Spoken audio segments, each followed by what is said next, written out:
Hello दोस्तों, तो अब तक हम देख चुके हैं इस सीरीज में कि लॉग ना होता तो क्या होता।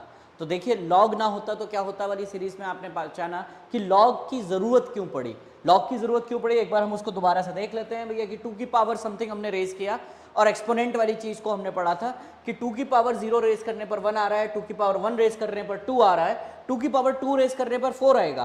पर 2 की ऐसी क्या पावर रेज की जाए जिस पर 3 आए, या 2 की पावर ऐसी क्या रेज की जाए कि 5 आए। यानी कि सिंपल भाषा में बात करूं बच्चों, तो यानी एक नंबर की पावर क्या रेज करें कि दूसरा नंबर आए, कि भैया 10 की पावर क्या रेज करें कि 12 आ जाए।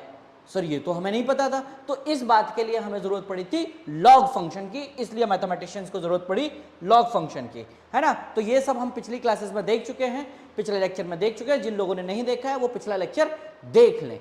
तो चलिए आज हम उसके आगे की कहानी शुरू करते हैं और समझते हैं कि भैया ये तो समझ में आ गया कि लॉग की जरूरत क्यों पड़ी। अब भाई ये जो बनाया गया है ये लॉग फंक्शन, ये है क्या। तो देखें, जैसे कि सबसे पहले इसके लिए हमने समझ चुके हैं कि एक्सपोनेंट जो फंक्शन है, एक्सपोनेंट यानी कि some A raise to the power B is equals to C. A raise to the power B is equals to C, यानी ए की पावर बी रेज करने पर सी आया साहब। अब ये हमने जब पढ़ा था तो हमने सभी लोग जानते भी हैं, और नहीं जानते तो मैं एक बार बता दूं कि जो ए है यहां पर इसको बोलते हैं बेस, और ये जो बी है इसको बोलते हैं एक्सपोनेंट, जिसको कई बार हम पावर, कॉमन लैंग्वेज में हम पावर के नाम से भी जानते हैं। तो यहां एक चीज हम सभी लोग जान चुके हैं, बचपन से अब तक पढ़ चुके हैं कि भैया जो जो बेस है ना ये कभी भी नेगेटिव नहीं होता। पहली बात, नेगेटिव बेस के लिए एक्सपोनेंट फंक्शन डिफाइन नहीं होता। सर ऐसा क्यों?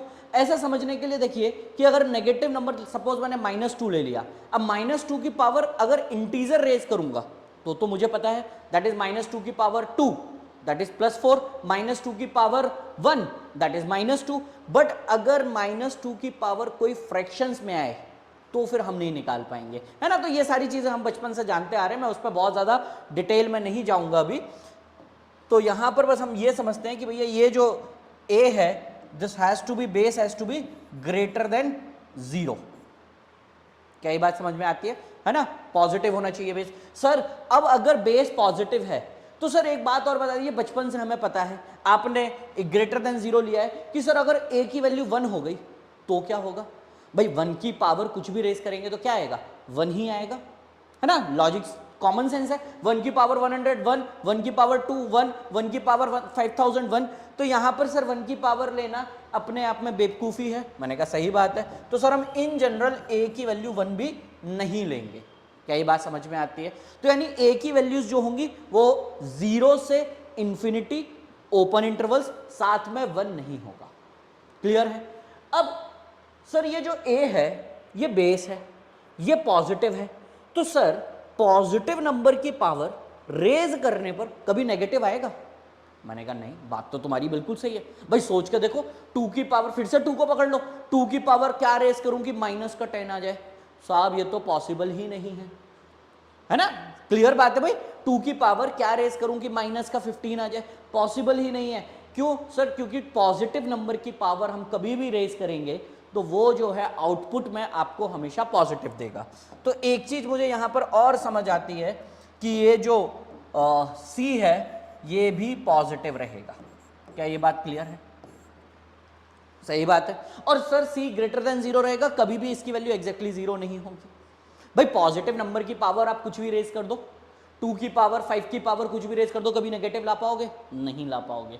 क्या कभी एग्जैक्ट 0 ला पाओगे? 5 की पावर, सर 5 की पावर कितनी रेज करें? अप्रोक्सीमेटली -इंफिनिटी में जाना पड़ेगा, है ना। तो -इंफिनिटी में ओपन इंटरवल लगाते हैं, क्योंकि -इंफिनिटी इज नथिंग विच, जो डिफाइंड नहीं है, एक ऐसी चीज है जो एक तरीके से हम बात करें कि डिफाइंड नहीं है ना। उस बारे में डिटेल में हम किसी और वीडियो में देखेंगे। देखिए मैथ में बहुत सारी बेटा चीजें हैं। मैथ इतना बढ़िया चैप्टर है, आप समझिए मैथ इकलौता ऐसा सब्जेक्ट है जो आप बचपन से पढ़ते हैं और जब तक आपकी पढ़ाई चलेगी तब तक पढ़ते रहेंगे। मैं बाकी सब्जेक्टों की बुराई नहीं कर रहा हूं, पर मैथ्स जो है that is the queen of science. ऐसा बोला जाता है ना कि भैया अगर मैथमेटिक्स आपको नहीं आती तो आप फिजिक्स, केमिस्ट्री या बाकी सब्जेक्ट्स को पढ़ने में एकदम असहाय सा महसूस करेंगे। तो चलिए यहां पर आते हैं। तो सर हमने ए की बात कर ली, सी की बात कर ली, सर ये बी इसको बुरा लग रहा है, इसके बारे में और बात कर लीजिए, है ना। इस बेचारे को क्यों छोड़ें देश में सभी राइट टू इक्वालिटी है, सभी को बराबरी का अधिकार है। तो बी बोला भाई मेरे बारे में बात करो, तो बी के बारे में हमने बात की कि भाई देख बेस हमेशा पॉजिटिव, तो सी हमेशा पॉजिटिव। पर बी जो है इसके ऊपर कोई रिस्ट्रिक्शन होगी, जरा सोचो भाई 2, अगर फिर से मैं 2 देखो 2 हमने बड़ा कांस्टेंट कॉमन सा पकड़ लिया। अब 2 की पावर ऐसी कौन सी है जो मैं रेज नहीं कर सकता? कोई है ऐसा नंबर? सोच के देख। सो 2 की पावर +1 कर सकते हैं, 2 की पावर 1/3 कर सकते हैं, 2 की पावर -1/3 बिल्कुल कर सकते हैं। तो सर ये जो पावर में नंबर लिख रहे हैं जिसको हम एक्सपोनेंट बोल रहे हैं या जिसको हम पावर बोल रहे हैं, सर ये तो सारे रियल नंबर्स पॉसिबल हैं। यानी एक्सपोनेंट पर, यानी इसके ऊपर ए के ऊपर जो बैठा हुआ है बी, ये कोई भी रियल नंबर पॉसिबल है। क्या ये बात समझ में आई? सर हाँ। देखो भाई 2 की पावर -1 1/2 हो जाएगा। अगर मैं यहाँ -1 रख दूं तो आपको पता है ये 1/2 हो जाएगा। 2 की पावर 0 ये 1 हो जाएगा। 2 की पावर 1 दैट इज 2। तो नेगेटिव, जीरो, पॉजिटिव, दुनिया का कोई भी रियल नंबर बी पॉसिबल है। तो सर यहां से हमें एक चीज समझ में आती है कि भैया ये जो बी है ना एक्सपोनेंट, ये कोई भी रियल नंबर पॉसिबल है। सो बी बिलोंग्स टू आर। तो ए बी सी जो हमने लिए थे, मैं एक बार फिर से इसको समराइज करता हूं कि ए की power B is equals to C, that is A को ए से ही बी टाइम्स मल्टीप्लाई करें। सो ए की पावर बी वो आएगा सी के बराबर। तो ए को बोलते हैं बेस, बी को बोलते हैं एक्सपोनेंट यानी पावर, और इसका जो आउटपुट आएगा कैलकुलेट होके वो होगा सी। ए जो होगा बेस है वो ग्रेटर देन 0 होना चाहिए, और 1 इन जनरल 1 नहीं लेते। बी जो हो एक्सपोनेंट वो कोई भी रियल नंबर हो सकता है। सी जो है वो हमेशा पॉजिटिव होगा। क्यों? क्योंकि ए जो है जिसकी पावर रेस की जा रही है वो हमने पॉजिटिव पकड़ा है। क्या ये बात समझ में आती है? सर ये बात समझ में आ गई। तो एक्सपोनेंट का बेसिक फंडा समझ में आ गया। लॉज ऑफ एक्सपोनेंट आपने पढ़ रखे हैं, ए की power m into N, A की power m plus N is equal to A की पावर m इंटू ए की पावर n, ए की पावर m डिवाइडेड बाई ए की पावर n, ए की पावर m माइनस n, है ना। आप लोगों को ये सब आता है? नहीं आता है तो आप अपने 8वीं 9वीं 10वीं की किताबों को खोलेंगे, वहां पर एक्सपोनेंट तो पढ़ाया गया होगा, है ना। एक्सपोनेंट पढ़ाया गया, बस इसी ये जो टॉपिक हम जो पढ़ रहे हैं लॉगरिथम, इसी के साथ ही थोड़ी सी नाइंसाफी हुई है, तो आप और हम मिलकर इसके साथ इंसाफ कर रहे हैं। तो चलिए इसी जो सीरीज में आगे बढ़ते हैं कि सर एक्सपोनेंट तो समझ में आ गया, अब इसका लॉग से क्या कनेक्शन है। तो देख भाई जरा, अगर मैंने लिखा a की power b is equals to C, तो इसका मतलब क्या था कि a की पावर b रेस करने पर c आएगा। सही बात है। तो सर लॉग क्या है? अब लॉग में हमने क्या सीखा कि a की पावर या किसी एक नंबर की पावर क्या रेस करें कि पर्टिकुलर नंबर आए, यानी कि a की पावर क्या रेस करें कि c आए। तो सर ऊपर ही लिखा है b। तो सर इसे लॉग के लैंग्वेज में कैसे लिखेंगे, और लॉग और एक्सपोनेंट में क्या रिलेशन है, पहले मैं वो समझाने की कोशिश करता हूं। देख भाई, लॉग जब एक्सपोनेंट पढ़ रहा है तो तुझे a दे रखा है b दे रखा है, यानी 2 की पावर 2 तो तूने बता दिया 4, 2 की पावर 3 तूने बता दिया 8। क्लियर है? 2 की पावर 2, 2 की पावर 3, ये यानी कि तुझे क्या क्या पता है, तुझे a भी पता है बेटा और b भी पता है, आपको दोनों चीजें पता है। ये एक्सपोनेंट के लिए फंडा। अब लॉग में क्या हो जाता है कि तुम्हें a और c पता है, यानी कि 2 की पावर क्या रेस करें कि 16 आ जाए। तो यहां पर हमें पता चला अच्छा 2 की पावर 4। तो लॉग और एक्सपोनेंट में क्या हो रहा है, लॉग एक्सपोनेंट जब हम निकाल रहे हैं तब a और b दोनों हमें पता होते हैं, तो हम c डायरेक्टली निकाल देते हैं। पर लॉग की जरूरत कब पड़ती है बच्चे, जब a और c पता हो और तुझे b बताना हो। क्या ये बात समझ में आई? सर 2 की पावर क्या रेस करें कि 17 आ जाए, तो यानी a हो गया 2, c हो गया 17 और b मुझे बताना है। क्लियर है? तो सर अब मुझे इनपुट आउटपुट इस वाले फंडे के हिसाब से सोचूं, है ना, फंक्शन वाले फंडे के हिसाब से सोचूं, वो एक अलग चीज है, अभी हम उस डिटेल में नहीं जाएंगे, फिर से उसके लिए एक अलग से सीरीज बनाएंगे। पर यहां पर बस हमें ये समझ में आ रहा है सर a, जब हमको एक्सपोनेंट सॉल्व करना है तो a और b दे रखा है, c हमारा अननोन है। पर जब हमें लॉग सॉल्व करना है तो हमें a दे रखा है और c दे रखा है, we have to find b। क्या ये बात समझ में आई? हाँ सर समझ में आई। तो सर इसे लिखेंगे कैसे? तो इसे लिखने का सिंपल सा तरीका है बेटा, a की पावर b रेस करने पर c आया, इसको लॉग की लैंग्वेज में लिखें तो लिखेंगे लॉग a की पावर रेस करने पर c आए। तो इसे ऐसे a की पावर क्या रेस करें कि c आ जाए, तो यहां से समझ में आ रहा है सर a की पावर b रेस कर दीजिए c आ जाएगा। सो यानी इसकी वैल्यू हो जाएगी b। बात समझ में आ रहा है? देख भाई, तो मैं इक्वालिटी के जो एक साइड होता है वही फाइंड करता हूँ ना। जैसे यहां पर 2 की पावर 3, तो आपने 8 फाइंड, तो 2 और 3 दे रखा था। अब यहां पर अगर मैं उसे लिखूं तो ये क्या हो जाएगा, 8 यहां 2, सी और ए, यानी 2 की पावर क्या रेस करूं कि 8 आए? सर 2 की पावर 3 रेस कर दीजिए, 8 आ जाएगा। 10 स्क्वायर इज इक्वल्स टू 100, है ना। अगर इसको मैं लॉग के फॉर्म में लिखूं तो बेटा कैसा हो जाएगा? सर इसका मतलब हो गया लॉग 100 टू द बेस 10। 10 की पावर क्या रेस करूं कि 100 आ जाए? सर 2। क्या ये बात समझ आती है? क्या ये बात समझ आती है ना? अब इसे पढ़ेंगे कैसे? सर फंडा समझ गए, फंडा समझ गए। अब इसे पढ़ेंगे कैसे? सर इसे तो पढ़ते थे a raise to the power b, है ना, this is read as a raise to the power b। इसे पढ़ेंगे log c to the base a। जो नीचे लिखा हुआ है चरणों में जो डला हुआ है उसे बोलेंगे बेस। देख भाई a बेस था, यहां भी a बेस था, याद आ रहा है? a बेस था, है ना, तो a अभी भी बेस रहेगा, वहां पर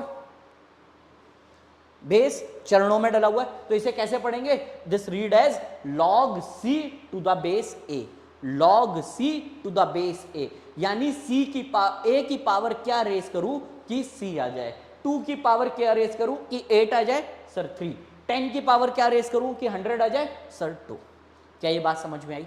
बोल भाई हाँ या ना, आगे समझ में? अब इसके आगे समझते हैं थोड़ा सा। सर इसके आगे सर समझने में क्या है भाई? देख जरा, लॉग हमने यहां पर देखा a c b, तो इसे कैसे पढ़ा? This is read as log of c to the base a, log of c to the base a। Sir यहां पर जो a है ये वही वाला a है क्या? आप मुझे बताइए, आप मुझे बताइए। बिल्कुल, है ना, जो यहां पर a था हमारा एक्सपोनेंट में, जो यहां पर हमारा a था वही वाला a है। बिल्कुल सर यही है भाई, यहीं से तो ड्राइव किया। अब जरा एक बात और समझें, अब जरा एक बात और समझें बच्चों, क्या कि सर यहां पर a b c में कुछ कंडीशंस थी। बिल्कुल नहीं डरना है, सारी जो यहां से थी वहीं पर उठाकर हमने लॉग बनाया है, तो यहां पर a b c में जो कंडीशंस थी, क्या सारी कंडीशंस वहां चली जाएंगी? बिल्कुल चली जाएंगी भाई, यहीं से तो बनाया है, यहीं से तो बनाया है।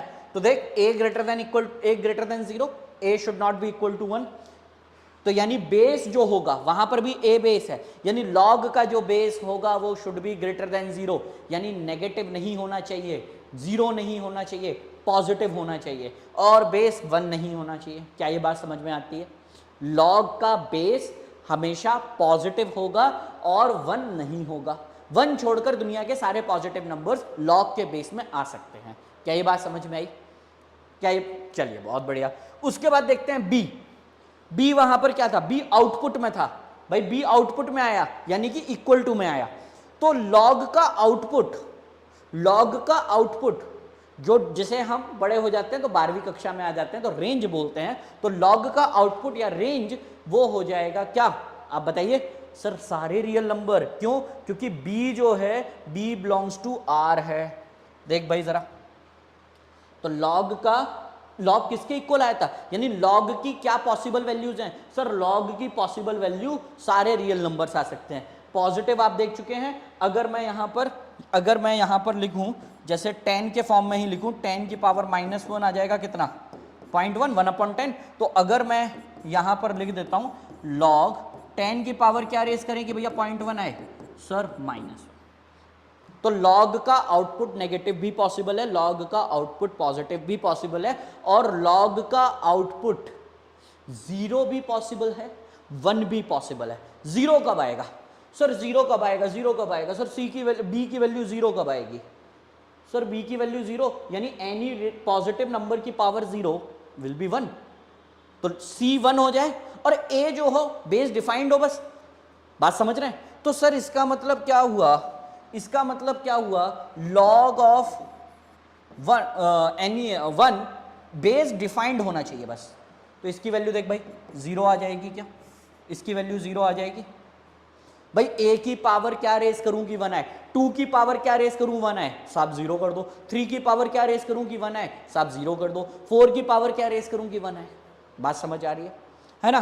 तो इस बात को समझने में कोई दिक्कत नहीं। अब इसे हम थोड़ा सा समराइज कर लेते हैं कि log a to the power b, log b to the power, अगर मैं इसे इस फॉर्म में लिखूं, अब रटना नहीं है, ABC मैंने बदल दिए, ABC मैंने यहां बदल दिया, तो सर इसको क्या, इसका पढ़ने का मतलब क्या हो जाएगा? देखो बेटा रटना नहीं है कहीं भी, सर ये लिखा है तो log b to the base a, यानी a की पावर कितनी रेस करें कि b आ जाए, तो इस अगर इक्वल टू c है तो a की पावर c रेस करें b आ जाए। क्या ये बात समझ आती है? रटना नहीं है, ABC के फॉर्म में रट के फंस जाओगे। हमेशा क्या रखना है, जो चरणों में डला है वो बेस है, जो लॉग में लिखा है यानी ये नंबर चाहिए, इसका पावर रेस करने पर ये नंबर चाहिए। ठीक, बात समझ में आई? बात समझ में आई? तो अगर मैं इसे लिखूं लॉग ऑफ चंगू जी और ये मंगू जी, बेस में है चंगू जी, तो इसका सिंपल सा मतलब हो गया चंगू जी की पावर क्या रेस करूं कि मंगू जी आ जाएं, चंगू जी की पावर क्या रेस करूं कि मंगू जी आ जाएं। समझ में आ रहा है ना? यहां चंगू जी मंगू जी कौन से हैं भैया, लिख देते हैं। अगर मान लीजिए मैं इनको मान लेता हूं चंगू जी और ये मंगू जी,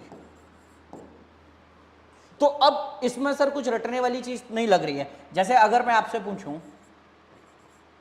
इसकी वैल्यू बताइए, तो सर इसका मतलब क्या हुआ, 3 की पावर क्या रेस करोगे कि 9 आ जाए?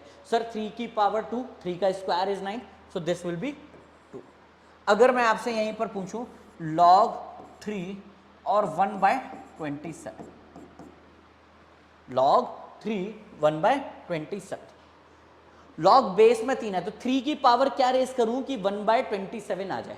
सर 3 की पावर सबसे पहले समझ में आ रहा है कि सर अगर 27 होता तो 3 रेस करते, क्यूब, 3 का क्यूब 27, पर सर 1/27 चाहिए तो power should be negative, a की power -x is equals to 1/a की पावर x, है ना? तो सर यहां पर हो जाएगा -3। क्या ये बात समझ में आ रही है? क्या ये बात समझ में आ रही है? तो इस तरीके से हमने लॉग फंक्शन को समझा, लॉग फंक्शन कैसे काम करता है, लॉग फंक्शन का मतलब क्या है। अगर मैं इसे फंक्शन के फॉर्म में लिखूं तो f of x log x to the base a, ये डिफाइन कब होगा बच्चों? जिसको डोमेन बोलते हैं, जो थोड़े बहुत पढ़े लिखे लोग हैं, बहुत ज़्यादा कुछ नहीं है। हम एक फंक्शन के लिए भी वीडियो ला रहे हैं जिसमें हम डोमेन, रेंज और कोडोमेन, इन सारी चीज़ों को बहुत डिटेल में और आसान भाषा में कवर करेंगे। ठीक है, तो यहाँ पर अगर हम समझें कि भैया ये मतलब क्या हुआ, यहाँ पर x क्या क्या पॉसिबल है, तो x की सर पॉसिबिलिटीज़ हैं, x जो होगा x belongs to 0 to infinity,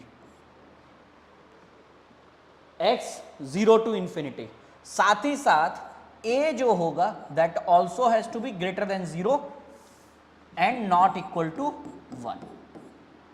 base जो है यानी कि पीछे की बात अगर यहां पर हम देखें तो चंगू जी हमेशा पॉजिटिव होंगे, 1 नहीं होंगे, मंगू जी हमेशा पॉजिटिव हो सकते हैं, मंगू जी 1 हो सकते हैं, मंगू जी के ऊपर 1 के ऊपर कोई रिस्ट्रिक्शन नहीं है।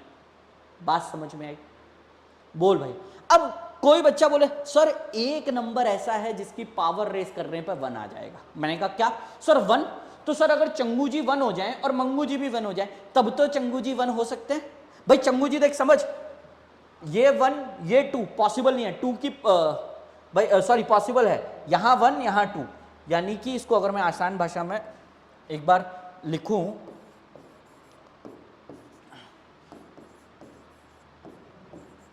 तो देख ये जो चीज है ये पॉसिबल है बेटा, 2 की पावर क्या रेस करूं कि 1 आ जाए, साहब 2 की पावर 0 रेस कर दो 1 आ जाएगा, पर 1 की पावर क्या रेस करूं 2 आ जाए, ऐसा कभी नहीं होगा, ऐसा कभी नहीं होगा। तो बात समझने की कोशिश करेंगे कि पीछे जो मंगू जी हैं, पीछे जो मंगू जी हैं ये तो 1 हो सकते हैं, चंगू जी 1 नहीं हो पा रहे। देखो जरा जो बेस है वो 1 नहीं हो पा रहा। पर अगर कोई बच्चा तुमसे किसी दिन बुद्धिमान आदमी, बहुत ज्यादा एक बुद्धिमान आदमी आ जाए और वो तुमसे बोले log 1 टू द बेस 1, 1 की पावर क्या रेस करें कि 1 आ जाए? सर 1 की पावर कोई भी रेस करो तो आ जाएगा आपका 1, तो ये हो जाएगा ऑल रियल नंबर्स। 1 की पावर आप कुछ भी रेस करिए तो 1 आ जाएगा। पर फंक्शन में अगर आप लोगों ने फंक्शन पढ़ा हो थोड़ा बहुत भी, तो एक फंक्शन का एक ही आउटपुट पॉसिबल होता है एक इनपुट पर। यहां पर एक से ज्यादा आउटपुट पॉसिबल हो रहे हैं एक ही इनपुट पर, इसलिए ये फंक्शन नहीं होता, इसलिए हम इसको कंसिडर नहीं करते। क्यों? क्योंकि इसमें एक क्वेश्चन के इनफाइनाइट सॉल्यूशन हो रहे हैं। इसमें आप देखें तो आप कोई मेरे से बोले कि सर दिस इज 2, बिल्कुल सही बात है, 1 की पावर 2 रेस करोगे 1 आ जाएगा। कोई बोले नहीं साहब 3 भी होगा, एक बोले नहीं साहब -1 भी होगा, एक बोले साहब 1/5 भी होगा। तो भैया ये सारी बातें सही है। कारण क्या है? सर 1 की पावर कोई भी रेज करो 1 आएगा। तो ये बात समझ में आ रही है? तो इसलिए इसकी मीनिंगलेस है, क्योंकि फिर इस पर लड़ाई दंगे होंगे और हम लोग पीस एंड हार्मनी, है ना, शांति और सौहार्द को मानने वाले लोग हैं, तो एकदम बढ़िया से रहते हैं। तो भैया हम बेस में 1 नहीं लेते, पर बेस में 1 तब डिफाइन होगा जब log ऑफ 1 की बात हो रही हो। उस पर भी यूनिक कंडीशन नहीं आएगी, यूनिक सॉल्यूशन नहीं आएगा, इनफाइनाइट सॉल्यूशन आएंगे, इसलिए उसके चक्कर में नहीं पड़ेंगे। भाई बहुत ज़्यादा झमेला अपने को नहीं चाहिए। क्या ये बात क्लियर है? क्या ये बात क्लियर है? चलिए, तो log सिंपल से लैंग्वेज में अगर समझें, log x to the base a, ये कब डिफाइन होगा? जब x जो हो वो 0 से इन्फिनिटी हो, बेस जो हो ग्रेटर देन 0 हो और नॉट इक्वल टू 1 हो। क्या ये बात समझ में आती है? बहुत बेसिक सी चीज। अब इसके बेसिस पर बहुत सारी ढेरों प्रॉपर्टीज बना के रखी हुई हैं, ढेरों प्रॉपर्टीज बना के रखी हुई हैं। कैसी? log m plus log n is equal to log mn, log m minus log n is equal to log m by n। कोई मतलब नहीं है, ये सारी की सारी यहीं से ड्राइव हो जाती हैं। आप एकदम आसान शब्दों में चाहें तो इन्हें ड्राइव भी कर सकते हैं, है ना, हम उन्हें ड्राइव भी करेंगे। पर सर उसके पहले एक चीज समझने की कोशिश करते हैं। ये जो लॉग है इसके थोड़े इतिहास में जाएं तो 1615 में ऐसा बताया जाता है कि ब्रेग्स नाम के एक सज्जन थे, उन्होंने लॉग के बेस में 10 रखा। लॉग के बारे में बताया जाता है कि लॉग जो है इसका जो खोज है या इसका ओवरऑल डिज़ाइन है, ये मशीन या ये फंक्शन, ये नेपियर्स ने बनाया था। ठीक है, तो हम उस सब में नहीं, हम सीधा चलते हैं कि भैया ये जो लॉग है आपको जब दिखेगा तो इस सर ये बेस ए जो है, क्या ये ए के फॉर्म में रहेगा या नंबर के फॉर्म में रहेगा? भाई 2 वेरिएबल तो हो नहीं सकते, तो बेटा यहां पर बेस अपने को दिया रहेगा। बेस जब दिया रहेगा तो समझें जरा, बेस जो है जो कि ए है, बेस जो है ए है, इसकी 2 वैल्यूज मार्केट में फिक्स चलती हैं, मतलब इसको बहुत ज्यादा यूज किया जाता है ना। तो एक है जब a इज इक्वल्स टू 10 हो जाए, और एक होता है a इज इक्वल्स टू ई। ये e बिल्कुल नेपियर्स कांस्टेंट ही है, 2.71828 है ना, 2.7 के से 2.8 के बीच में वैल्यू आती है, इर्रेशनल नंबर होता है। पर a की वैल्यू एक बार 10 हो सकती है और e, इसके बेसिस पर log को क्या किया गया है? क्लासिफाई किया गया है। समझे? तो टाइप ऑफ लॉगरिथम्स नाम से एक सब टॉपिक बनता है कि भैया लॉग के भी 2 टाइप हैं, एक है जब बेस 10 है, एक है जब बेस ई है। तो बच्चे कई बार पूछते हैं सर इसके अलावा बेस नहीं हो सकता? बिल्कुल हो सकता है, पर ये 2 जो है ये मार्केट में ज्यादा चलता है। जैसे आप मैगी खाते हैं, समझिए, है ना, अब कई लोग मैगी खा रहे हैं, लेकिन खाते हैं, मैगी पसंद है, अब गए मार्केट में, अब मैगी मैगी बोल के मैगी नूडल्स को हम मैगी बोलने लगे, नूडल्स को हम मैगी खरीद रहे हैं yippee मार्केट से, या और 50 प्रकार की, अब तो आटा नूडल्स और फलाना नूडल्स, पतंजलि की सभी कंपनियों की नूडल्स लगभग आने लगी हैं जो FMCG में हैं। पर हम क्या बोलते हैं? सही भैया मैगी दे दीजिए, है ना। जैसे टूथपेस्ट नहीं बोलते, कॉलगेट खरीदने जा रहे हैं, है ना। तो हमने क्या किया, एक स्पेसिफिक टर्म इतना ज्यादा हमारे बोलचाल की भाषा में आ गया कि हम उसे ही उस कैटेगरी का नाम मानने लगे। तो यहां पर हम समझें कि a की वैल्यू 10, एक log यानी बेस 10, इसको लिखेंगे कैसे? इसको लिखने का तरीका हो जाएगा log 10x, और यहां पर लिखने का तरीका हो जाएगा log x। पर ऐसा नहीं है कि भैया a की वैल्यू 10 या a की वैल्यू e ही पॉसिबल है, बहुत सारी और, कौन सी? कोई भी वैल्यू जो ग्रेटर देन 0 हो और 1 ना हो वो पॉसिबल है बेस में। पर अगर 10 आ जाए और e आ जाए तो ये दो बहुत ज़्यादा यूज़ होने वाले हैं, बहुत ज़्यादा यूज़ होते हैं, इसलिए इन दोनों को थोड़ा सा स्पेशल अटेंशन दिया गया। तो भैया इनके नाम भी दिए गए होंगे जी, बिल्कुल। जब बेस में 10 होता है तो इसे बोलते हैं कॉमन लॉगरिथम, और जब बेस में e होता है तो इसे बोलते हैं नेचुरल लॉगरिथम। क्या बोलते हैं? कॉमन लॉगरिथम और नेचुरल लॉगरिथम। तो common logarithms and natural log. तो कॉमन लॉग कब होगा बेटा? समझ गए? जब बेस में, लॉग के बेस में 10 है। Log to the base, log any number which is defined, log x to the base 10। Example के लिए मैं बात करूं तो log 5 to the base 10, log 100 to the base 10, है ना, एंड सो ऑन। अब सर ये इतनी बार यूज होता है, तो इसमें हमने क्या किया? हम आलसी लोग होते हैं, तो हमने इसको लिखने का तरीका ही बदल दिया। कई बार हम इसे लिख देते हैं log 5 या इसको lg5, जनरली है, यानी कि जब बेस में कुछ ना मिले तो हम ये मान जाते हैं कि भैया 10 ही होगा। क्या ये बात समझ में आ रही है? क्या ये बात समझ में आ रही है ना? तो log टू द बेस 10 को कॉमन लॉगरिथम, और उसको लिखने का तरीका क्या है? log सिंपल लिख देते हैं, बेस में कुछ नहीं लिखें तो समझ जाएंगे कि भैया ये बात बेस 10 की हो रही है, या ओ भी गायब कर दें और ज़्यादा आलसी बन जाए तो lg5, log 5 to the base 10। पर यहां पर अगर मैं देखूं नेचुरल लॉगरिथम की बात करूं, मैं नेचुरल लॉगरिथम की बात करूं तो नेचुरल लॉगरिथम अब आप समझ चुके होंगे। नेचुरल लॉग, इसमें क्या हो जाता है? इसमें लॉग बेस जो है,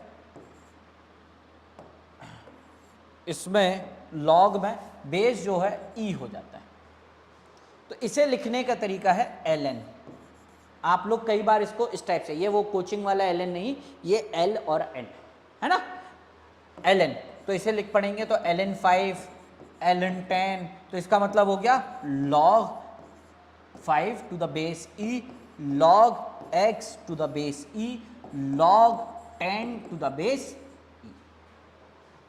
क्या ये बात समझ में आती है? इसको बोलते हैं क्या? Common natural logarithms. लिखने का तरीका ln और नंबर, ठीक है।